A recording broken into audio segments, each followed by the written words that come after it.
Bonjour à tout le monde. Dans cette vidéo, on va voir à travers deux exemples comment calculer une intégrale avec la relation de Schall. Bien sûr, si c'est nécessaire. La première intégrale à calculer, c'est j est égal à l'intégrale de moins 1 à 3 de x fois la valeur absolue de x moins 2 dx. Là, il y a le problème de la valeur absolue. En fait, on n'a pas une formule directe qui donne une fonction primitive d'une fonction qui est exprimée à l'aide de la valeur absolue. Alors, pour résoudre ce problème-là, on va étudier le signe de x moins 2 sur l'intervalle moins 1, 3 afin d'écrire cette fonction-là sans le symbole de la valeur absolue. Alors, voyons d'abord x moins 2 quand est-ce qu'elle s'annule. X moins 2 est égal à 0 si seulement si x égale à 2. Un petit tableau de signes de x moins 2 sur l'intervalle moins 1, 3. X moins 2 s'annule en 2. Là, on a un polynôme du premier degré. Ici, ça va être le signe de A. A, c'est le coefficient de x, c'est-à-dire c'est 1. Donc, le signe de 1, c'est plus. Et là, le signe contraire de A. Et je rappelle que si grand X est un nombre réel positif, alors valeur absolue de x est égale à x. Et si x est négatif, valeur absolue de x est égale à moins x. D'après le tableau de signes de x moins 2, si x appartient à l'intervalle moins 1, 2, on a x moins 2 est négatif, alors valeur absolue de x moins 2 est égale à moins facteur de x moins 2, c'est-à-dire moins x plus 2. Et si x appartient à l'intervalle 2, 3, on a valeur absolue, ou bien d'abord x moins 2 est positif, donc la valeur absolue de x moins 2, elle reste x moins 2. Je rappelle aussi la propriété de la relation de Schall pour les intégrales. Alors cette propriété dit que si f est une fonction continue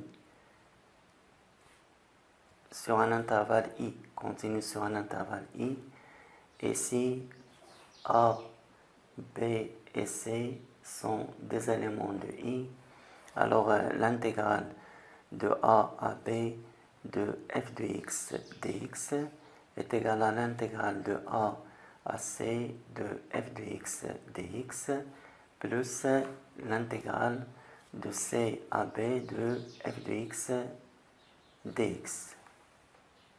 Alors là qui joue le rôle de f de x, c'est la fonction x fois la valeur absolue de x moins 2.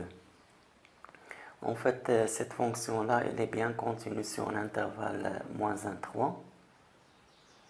Parce que la fonction x donne x moins 2 est un cas particulier de fonction polynôme, donc elle est continue sur R. En particulier, elle est continue sur l'intervalle fermé moins 1, 3. Donc, sa valeur absolue est aussi continue sur le même intervalle moins 1, 3.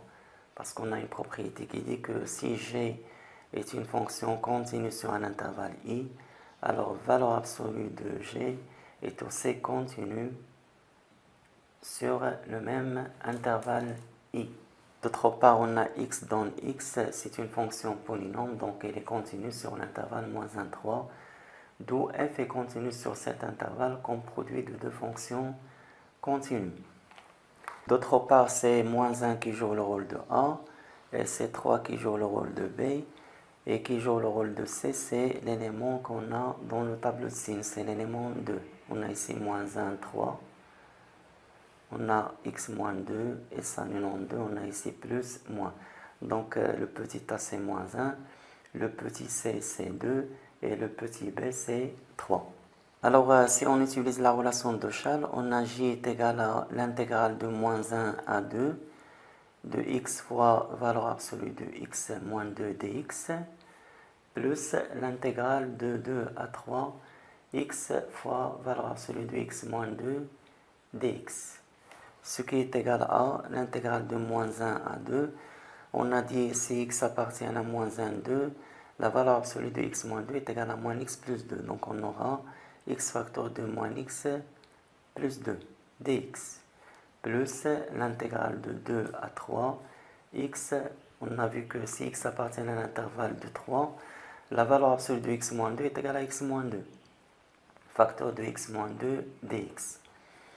Alors je développe ça, c'est l'intégrale de moins 1 à 2 de moins x carré plus 2x dx plus l'intégrale de 2 à 3, je développe, ça donne x carré moins 2x dx. Alors pour le moment, j est égal à cette somme-là. Là, je rappelle qu'une fonction primitive de x à la puissance n, c'est 1 sur n plus 1 fois x à la puissance n plus 1. Bien sûr, avec n différent de moins 1. Et on a aussi une primitive de alpha fois x à la puissance n, avec alpha est une constante. Ça va être alpha fois 1 sur n plus 1, x à la puissance n plus 1. Donc l'intégrale j est égale à, entre crochets, primitive de x carré c'est 1 tiers x à la puissance 3 avec le signe moins, c'est moins 1 tiers x à la puissance 3. Primitive de x c'est 1 demi x carré, et la fois 2, 2 fois, primitive de x on a dit c'est 1 demi x carré. Là c'est les branches c'est moins 1, 2, plus, entre crochets, primitive de x carré c'est 1 tiers x à la puissance 3, moins la constante 2 fois, primitive de x c'est 1 demi x carré, et les branches sont 2 et 3. Ce qui est égal à, entre crochets, moins 1 tiers x à la puissance 3, je simplifie par 2, il reste plus x carré, entre moins 1 et 2, plus, entre crochets, 1 tiers x à la puissance 3, je simplifie par 2, il reste moins x carré, entre 2 et 3. Donc il ne reste qu'à remplacer et calculer.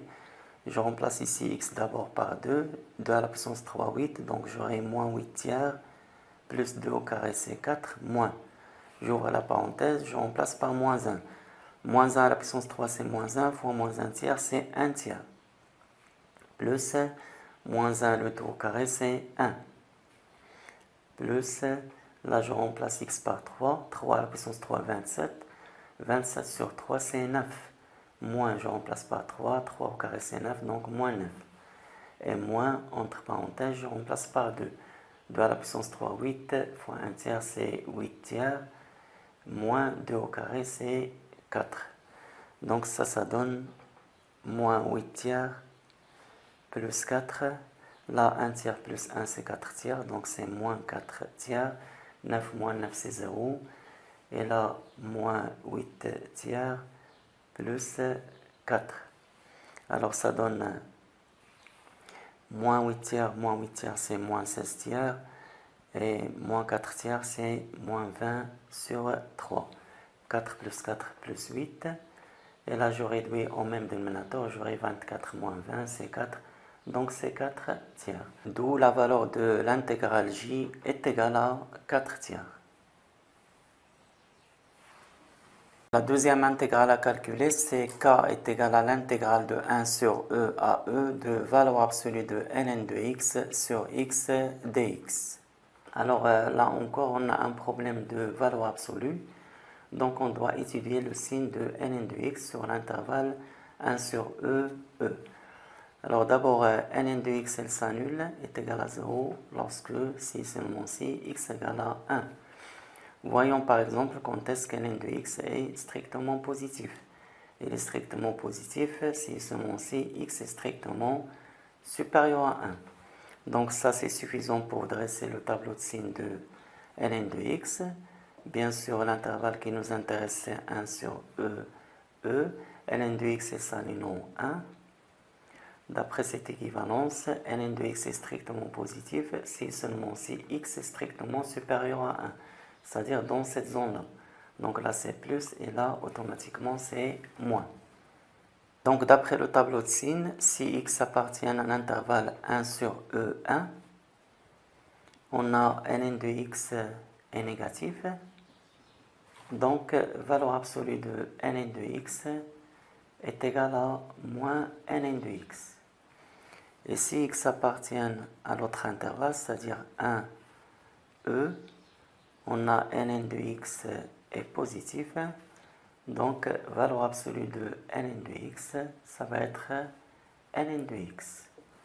Et d'après la relation de Schall, on a l'intégrale k est égale à l'intégrale de 1 sur e à 1 de valeur absolue de ln de x sur x dx, plus l'intégrale de 1 à e de valeur absolue de ln de x sur x dx, ce qui est égal l'intégrale de 1 sur e à 1.